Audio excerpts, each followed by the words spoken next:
My daughter-in-law walked into my kitchen with her usual bright smile, carrying 2 steaming cups of coffee like she was delivering the crown jewels. "I made you something special today, Eleanor," Patricia said, extending one of the cups toward me with that sweet tone that always reminded me of artificial sweetener, cloying and probably bad for you. The coffee smelled wrong. Not bad exactly, but sharp and chemical. Something. Call it professional instinct or just plain paranoia. But when you've spent 3 decades putting criminals behind bars, you develop a nose for when something's off. When Patricia turned to grab cream from the refrigerator, moving with just a little too much casual deliberation, I quickly switched our cups. Thank God they were identical white mugs, because subtlety has never been my strong suit. If you're watching this, subscribe and let me know where you're watching from.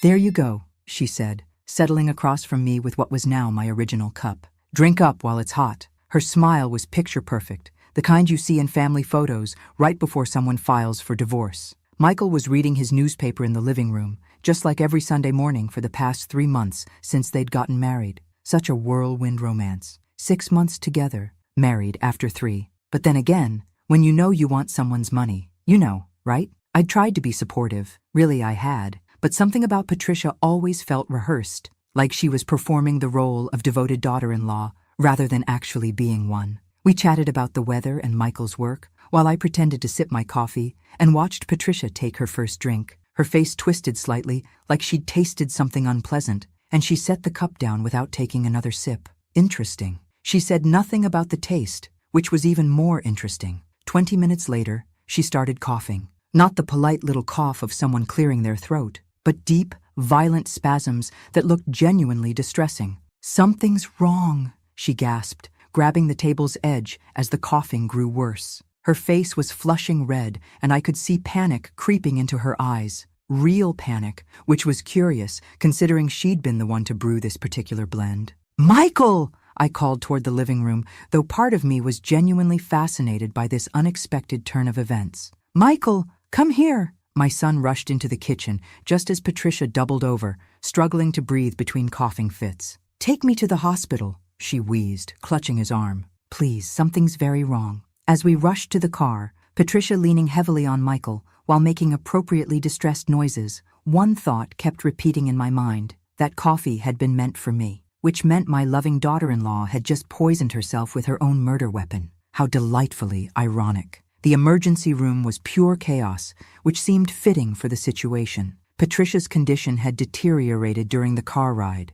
More violent coughing, difficulty breathing, and an angry rash spreading across her neck like some kind of medieval plague. The medical team worked with impressive efficiency, hooking her up to monitors and asking questions none of us could answer without admitting to attempted murder. While Patricia was being examined and making quite the production of her suffering, Michael turned to me with worried eyes. "Mom, I'm going to my house to get her personal things. Pajamas, toothbrush. You know how hospitals are." "Of course, sweetheart," I said, patting his arm. How thoughtful of him to think of comfort items while his wife was potentially dying from mysterious poisoning. Such a caring husband. I settled into the waiting room, watching nurses hurry past and trying to process what had just happened. The magazines were all at least 2 years old, which gave me plenty of time to contemplate the fascinating turn my quiet Sunday had taken. 1 to 2 hours later, Michael returned with Patricia's overnight bag, looking appropriately exhausted and concerned. Almost immediately after his return,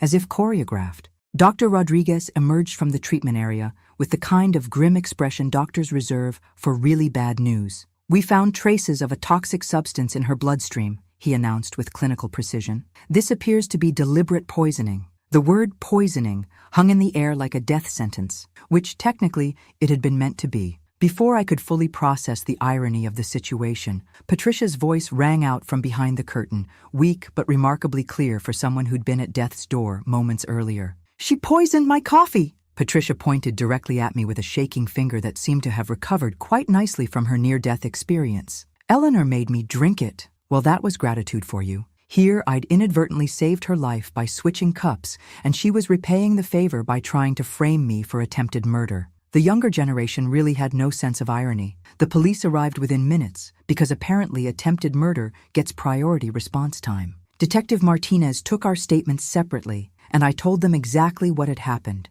The strange smell, my instinct to switch the cups, Patricia drinking what was meant for me. The truth, basically, except for the part where I mentioned how satisfying it was to watch someone hoist on their own petard. Mrs. Wilson, Detective Martinez said carefully, if you suspected the coffee was dangerous, why didn't you just refuse to drink it? It was a fair question, though explaining that years of prosecuting criminals had given me a sixth sense about murder attempts seemed like it might raise more questions than it answered. I wasn't completely sure, I said, which was technically true. I just knew something smelled wrong. When Michael was questioned, his response cut deeper than any prosecutor's cross-examination. My mother's been acting strange lately, he said, not quite meeting my eyes while throwing me under the metaphorical bus. I mean, I don't think she'd hurt anyone, but the doubt in his voice was unmistakable. My own son, hedging his bets between his wife and his mother like he was placing odds at a racetrack. How absolutely charming.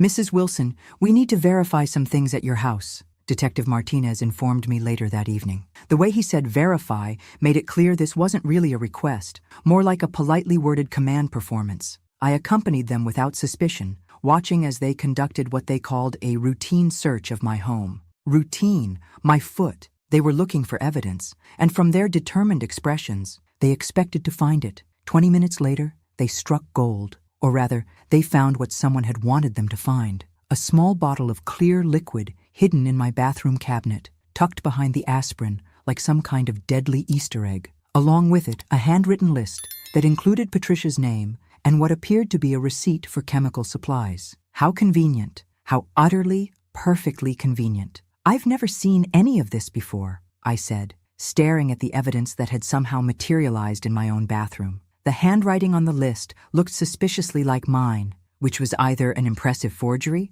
or I'd developed a split personality with homicidal tendencies. The officers exchanged those meaningful glances that law enforcement officers perfect in training, the look that says, "We've got our suspect," without actually saying it out loud. "This is highly suspicious," one murmured to his partner, as if I couldn't hear them standing 3 feet away. "But we'll need computer analysis and expert testimony to build a solid case," the other replied, clearly having watched too many crime shows. "Ma'am, we'll be back tomorrow morning with a complete search warrant," Detective Martinez informed me, with the kind of professional courtesy reserved for people who are definitely going to jail. "We need to examine your computer and bring in forensic specialists." They left a patrol car stationed in front of my house, ostensibly for my protection, but clearly for surveillance. I stood at my kitchen window, watching the officer in the car pretending to read a newspaper while obviously watching my house, and realized that I was no longer a victim reporting a crime. I was a suspect under investigation for attempted murder.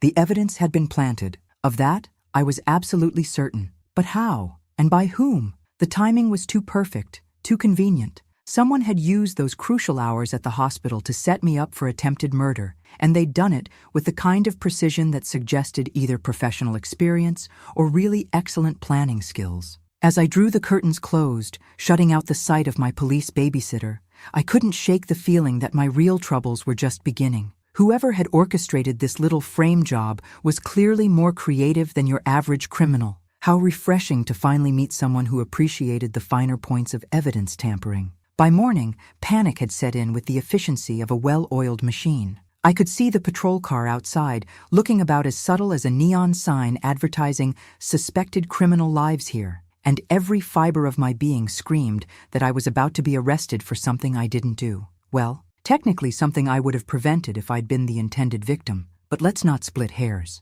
I picked up my phone and dialed the one person I knew would believe me, mainly because he'd seen me in action for 20 years and knew I was far too smart to poison someone with my own coffee cups. "Frank, I need your help. I'm in a terrible situation," I said when my former colleague answered on the second ring. Frank Morrison had been my partner in the prosecutor's office for 2 decades. If anyone would recognize the difference between actual guilt and a really good frame job, it would be him. Plus, he owed me for covering for him during that unfortunate incident with the defense attorney and the hotel room, though we'd agreed never to speak of that again. "Frank, you've known me for 2 decades. You know I would never poison anyone." I paused. "Well, not anyone who didn't deserve it, and certainly not with such sloppy technique." "Of course I know that. Eleanor, tell me exactly what happened." I explained everything. The coffee, Patricia's theatrical poisoning, the conveniently planted evidence that had appeared in my bathroom like a malicious housewarming gift. They think I tried to murder my daughter-in-law. There's a police car watching my house like I'm some kind of criminal mastermind. Frank listened without interruption, which was one of his better qualities, then said he'd make some calls and get back to me. 20 minutes later, my phone rang again with the kind of urgency that suggested bad news. Eleanor, I just confirmed it through my contacts. They're issuing an arrest warrant first thing tomorrow morning. You need to get out of there now. How? There are police officers in front of my house playing the world's most obvious stakeout. Go out the back. Come to my city. You know my address. We'll figure this out together. Decades in law had taught me exactly how fugitives evade capture, which was knowledge I never thought I'd need to apply personally. Life has such an amusing sense of irony. I grabbed essential documents and what cash I had on hand, then slipped out through my back garden while the officers continued their surveillance of my front door. I drove to a train station 2 towns over, abandoned my car in long-term parking like some kind of suburban spy, and began a carefully planned journey involving multiple trains and buses. By evening, I was standing on Frank's doorstep, officially a fugitive from justice. Well, I said when he opened the door, this isn't exactly how I planned to spend my golden years, but at least it's more exciting than Bridge Club. Frank's guest room felt like a safe house, which in many ways, it was. The irony wasn't lost on me. After spending my life putting people in jail, I was now hiding from the very system I'd once served. Eleanor, you're officially a fugitive, he said over coffee the next morning, as if I needed reminding. This is serious. If they arrest me, I'll never be able to prove my innocence from inside a jail cell, I replied, stirring sugar into my coffee with perhaps more force than necessary. We need to find out who Patricia really is, because I'm fairly certain devoted daughter-in-law isn't her actual profession. Frank had maintained contacts throughout law enforcement during his retirement, the kind of network that comes from decades of Christmas cards and professional favors. While I couldn't show my face anywhere without risking arrest, he could make discreet inquiries without raising red flags or awkward questions about harboring fugitives. Let's start with basic background verification, Frank suggested, pulling out his laptop. Something about this whole situation feels orchestrated, like someone's been planning this for months. We spent the morning mapping out what we knew. Patricia had appeared in Michael's life 6 months ago, like some kind of romantic gift from the universe. They'd married within 3 months. And now someone had tried to poison me using her as the unwitting weapon. The timing was either remarkably coincidental or remarkably planned, and in my experience, criminals rarely relied on coincidence. Frank began making calls to contacts in various police departments, carefully framing his inquiries as routine consultation work. Meanwhile, I tried to piece together everything I knew about my daughter-in-law, which was surprisingly little for someone who'd been eating Sunday dinner at my table for 3 months. She claimed to be a nurse, but I'd never seen evidence of her work schedule or heard her mention colleagues. She said she was from California, but her accent had subtle inconsistencies that I'd dismissed as regional variation. Small details that I'd overlooked as unimportant now seemed potentially significant, like pieces of a puzzle I'd been too polite to assemble. Eleanor, Frank said after his 3rd phone call, I'm going to run Patricia's name and details through some databases. If she's not who she claims to be, we'll find out. As we began our investigation, I couldn't help but think that somewhere out there, the real perpetrator was probably watching the news coverage of my case and congratulating themselves on executing the perfect crime. The kind of smugness that comes from successfully framing an innocent person must be particularly satisfying. Well, almost perfect. They'd underestimated one crucial factor. I was a prosecutor, not a victim, and I knew exactly how to dismantle a criminal conspiracy. Time to remind them why that distinction mattered. Frank's investigation yielded results faster than we'd expected, and they were more disturbing than even my cynical prosecutor's mind could have imagined. Apparently, my intuition about Patricia had been spot on, though I would have preferred to be wrong about having a serial killer in the family. Eleanor, your daughter-in-law doesn't exist, Frank announced, spreading documents across his kitchen table like he was laying out evidence for a grand jury. At least not as Patricia Peterson, but I found her operating under the name Victoria Blackwood in Phoenix, Arizona. The photographs were unmistakable. Same face, same practiced smile, same dead eyes that I'd mistaken for serenity. Victoria had been married to Harold Blackwood, a 72-year-old widower with substantial assets who'd probably thought he'd won the romantic lottery. Harold had died 8 months after their wedding, officially from complications related to food poisoning. How charmingly consistent. There's more, Frank continued, pulling out another file with the enthusiasm of someone who'd struck investigative gold. I found a second identity, Sarah Mills in Denver, Colorado. She was married to Robert Mills, 68, who died of sudden cardiac arrest 4 months after their wedding. The pattern was crystal clear. Patricia was a serial killer who specialized in marrying wealthy older men, then inheriting their money after conveniently timed deaths. She'd turned matrimonial murder into a business model, which was almost impressive in its efficiency. Frank, something's bothering me about the timing, I said, studying the evidence and feeling that familiar prosecutor's itch that meant I was missing something important. How did she manage to plant evidence in my house so quickly? She was in the hospital being treated for poisoning. That's been nagging at me too, Frank admitted, leaning back in his chair. Patricia was unconscious for most of that time, and even if she wasn't, she was under constant medical supervision. Someone else had to help her. But who would have access to my house during those exact hours? Even as I asked the question, I felt a cold dread settling in my stomach. Frank looked at me carefully, like a doctor preparing to deliver a terminal diagnosis. Eleanor, only Michael had access to your house during that period, and if he didn't go where he said he went, I felt my stomach drop, like I'd been pushed off a cliff. My son would never do that. He was shocked when Patricia got sick, but even as I said it, I could hear the doubt creeping into my own voice. Sometimes the people we love surprise us, Frank said gently, though his expression suggested he was thinking the same dark thoughts I was trying to avoid. I'm just saying the timing was very convenient. The doubt he was planting felt like poison itself, spreading through my thoughts and contaminating every memory of that day. Someone had planted that evidence with perfect timing and intimate knowledge of my home. The question was, had my son betrayed me, or was I just being paranoid? Given recent events,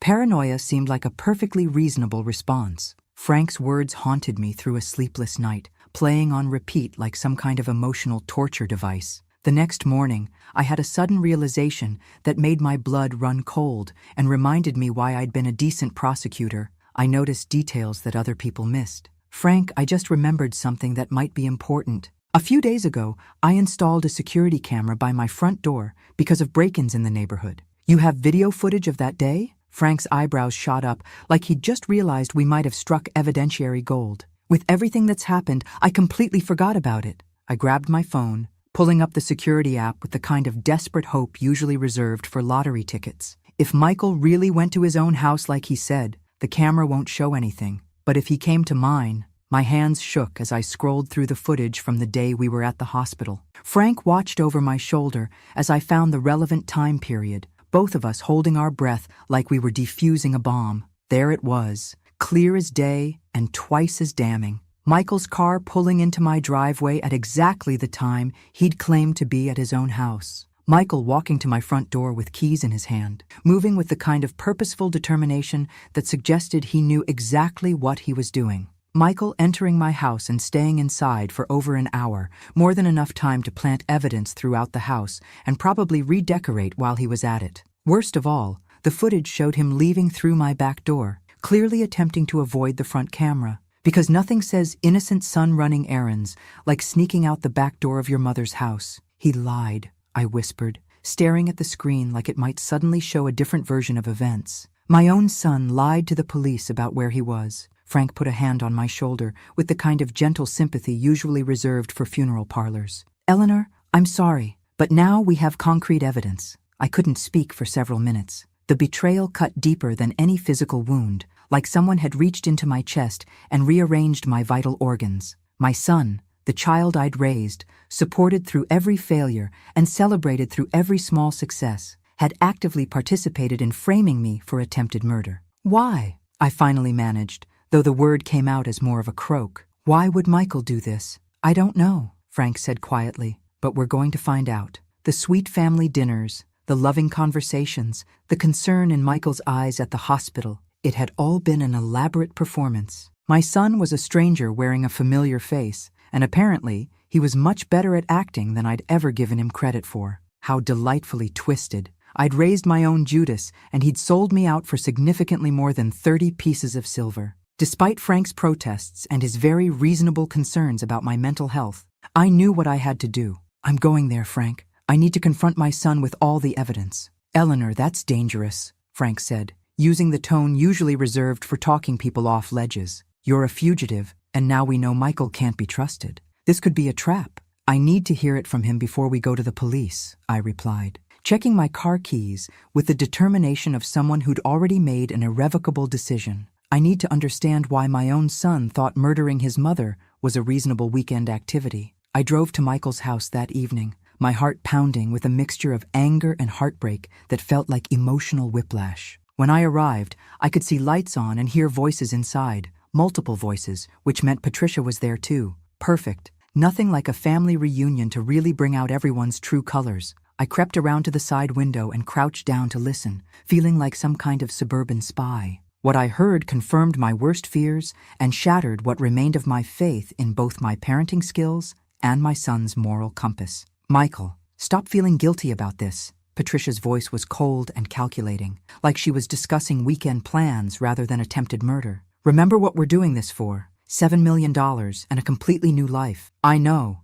but seeing my mother like this, running from the police." Michael's voice was weak and conflicted, though not nearly conflicted enough for someone who'd just framed his mother for attempted murder. "Your mother who treated you like a failure your entire life, who never believed in you." Patricia's manipulation was masterful, hitting every insecurity with surgical precision. "With me, you're finally the man you were meant to be." I pulled out my phone and started recording, placing the camera carefully on the windowsill to capture both their faces. At least I'd have evidence of their little conspiracy, assuming I lived long enough to use it. "You're right," Michael said, his voice growing stronger with conviction. "She never respected me. At least with you, I feel like I matter." Suddenly, Patricia's eyes locked onto my phone like a predator spotting prey. "Michael, your mother is here." Before I could move, Patricia had grabbed something from a drawer, a gun, because apparently my evening wasn't quite dramatic enough yet. Her voice carried clearly through the window, meant for me to hear. "You just made this so much easier, Eleanor. Now I can claim self-defense when you came back to finish what you started." I dropped below the window line, my heart racing like I'd just sprinted a marathon. Patricia was planning to kill me right there and make it look like I'd returned to complete my attempted murder of her. Well, at least she was consistent in her creativity. "Eleanor, I know you're out there." Patricia's voice carried through the night air as she moved through the house with the gun, sounding like some kind of demented game show host. "Let's finish this once and for all." I crouched behind the garden shed, trying to control my breathing and wondering if this was how my career in law enforcement was going to end. Hiding behind garden tools while my daughter-in-law hunted me like a wild animal. The irony was almost poetic if you appreciated dark humor. Come out, wherever you are," Patricia called in a sing-song voice that would have been charming if it wasn't accompanying attempted murder. "You can't hide forever, and frankly, I'm getting impatient." Through the open door, I could hear Michael's panicked voice. "Patricia, this is getting way too dangerous. Maybe we should think about this." "We should think about what?" Patricia snapped back with the patience of someone who'd clearly reached her limit. "She saw us. She heard everything. There's no going back now, Michael. We have to kill her for real this time." "But what if someone hears the gunshot? The neighbors might call the police." "Then we'll say she attacked me and I defended myself," Patricia replied with the kind of casual confidence that suggested she'd thought this through. "The police already think she's a would-be murderer. This just makes their case easier." I had my phone clutched in my hand, still recording everything with the dedication of a war correspondent. Patricia's voice was clear, her intentions unmistakable, and her complete lack of remorse was frankly impressive in its thoroughness. She was planning my death and explaining exactly how she'd cover it up, like she was giving a lecture on advanced murder techniques. "Michael, help me search the yard," Patricia commanded with the authority of someone who was clearly in charge of this particular criminal enterprise. "She can't have gone far, and I'd like to wrap this up before the late news starts." I heard footsteps on the patio, then moving in my general direction with the kind of systematic approach that suggested they'd watched too many detective shows. My only chance was to stay low and hope they'd search the other side of the yard first, giving me time to plan my escape. "This is completely insane," Michael muttered, but I could hear him following Patricia's orders anyway, because apparently attempted matricide was where he drew the line at independent thinking. "Insane is letting a 70-year-old woman ruin our perfect plan," Patricia replied coldly. "We've come too far to let her destroy everything now. Besides, think of it as early inheritance." As they moved to the far corner of the yard, I saw my opportunity. staying low and moving with the kind of stealth I'd never needed before. I crept toward the gate and slipped out into the alley behind the house. I ran to my car with more speed than I'd shown since high school track, hands shaking as I started the engine. I had everything I needed now.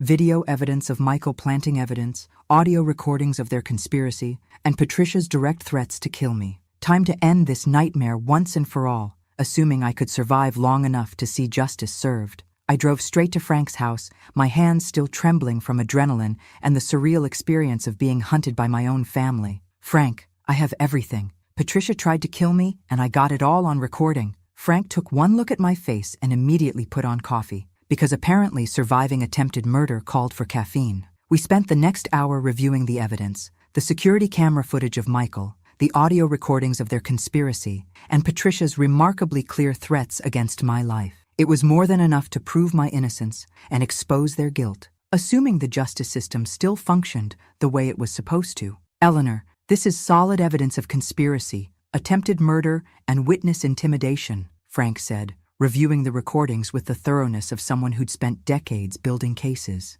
"We need to get this to the authorities immediately. Plus, identity fraud, murder, and probably tax evasion," I added, "because if you're going to build a case, you might as well be thorough about it." Patricia's been quite the busy little criminal. We drove to the state police headquarters, where Frank's contacts ensured we got an immediate hearing with detectives instead of sitting in waiting rooms until next Tuesday. I surrendered myself while simultaneously presenting all the evidence we'd gathered, which was probably the most dramatic entrance that building had seen in years. "Mrs. Wilson," Detective Captain Rodriguez said, after reviewing everything with the kind of focused attention usually reserved for lottery numbers, "this completely changes the investigation. We're issuing arrest warrants for both Patricia Peterson and your son Michael immediately." "There's more you need to know," I said, showing them Frank's research on Patricia's previous identities and marriages. "She's a serial killer who's done this before. Multiple times, actually. She's very thorough." Within hours, police teams were dispatched to arrest both Patricia and Michael. I waited at the station, finally feeling like justice might prevail, assuming Patricia didn't have another escape plan tucked away somewhere, given her track record, assuming anything seemed optimistic. The call came an hour later. "We have Michael in custody, but Patricia escaped." The house was empty, except for Michael, who was sitting in the living room like he was waiting for us. From wherever she was hiding, and knowing Patricia, she probably had multiple backup plans. She made one final play that demonstrated exactly why she'd been so successful at this whole serial killing business. She called the police tip line with a story designed to save herself and destroy Michael. "This is Patricia Peterson," she told the detective with the kind of tearful sincerity that would have won awards. "I want to report that everything was Michael Wilson's idea. He forced me to help him poison his mother. I have text messages proving he planned everything." Even facing arrest, Patricia was playing the game like a chess grandmaster, throwing Michael under the bus with the efficiency of someone who'd clearly thought this through. You had to admire her commitment to self-preservation. "She's lying," Michael screamed when they told him about Patricia's call, finally showing some emotion beyond guilty anxiety. "It was all her idea. She manipulated me into everything." But by then, Patricia had vanished into the wind, leaving Michael to face the consequences alone while she probably planned her next identity and victim. The manhunt for Patricia lasted 6 days, which was apparently longer than it takes to find most fugitives, but shorter than it takes to plan a decent wedding. Despite her head start and what I assumed were considerable resources, modern surveillance technology and her unfortunate habit of targeting predictable demographics caught up with her eventually. Police found her at a hotel 3 states away, already researching her next potential victim, another wealthy widower she'd met online, because apparently she had a type and wasn't shy about pursuing it. The man was probably thinking he'd won the romantic lottery, poor fool. Meanwhile, Michael sat in jail, abandoned by his partner in crime and facing the full weight of the law he'd helped circumvent. When Patricia was finally brought back in handcuffs, the reunion was not what either of them had planned for their criminal partnership. "You lying bitch," Michael screamed at Patricia as she was led past his cell, finally showing the kind of passion I'd hoped he might have demonstrated in defending his mother. "You promised we'd be together." Patricia looked at him with cold amusement, like she was observing an interesting but ultimately disappointing science experiment. "Oh, Michael, you sweet, stupid man. Did you really think this was about love? The trial was a spectacular display of mutual destruction that would have been entertaining if it hadn't involved my own family. Patricia maintained her story that Michael had forced her participation through threats and manipulation, while Michael insisted Patricia had been the mastermind who'd seduced him into betraying his own mother. "Ladies and gentlemen of the jury," the prosecutor said with the kind of dramatic flair I'd once admired, "we have two criminals who conspired to murder an innocent woman, and now they can't even honor their criminal partnership." Patricia's past came back to haunt her in devastating detail. The families of Harold Blackwood and Robert Mills testified about their suspicions. Investigators presented evidence of her pattern of identity fraud, and the timeline of deaths following her marriages painted a clear picture of serial murder with impressive efficiency. "Mrs. Peterson," the judge said at sentencing, "you are a predator who has spent years targeting vulnerable people for their money. This court sentences you to life in prison without possibility of parole." Michael received 20 years for conspiracy and evidence tampering, a lighter sentence in exchange for his cooperation in revealing Patricia's methods,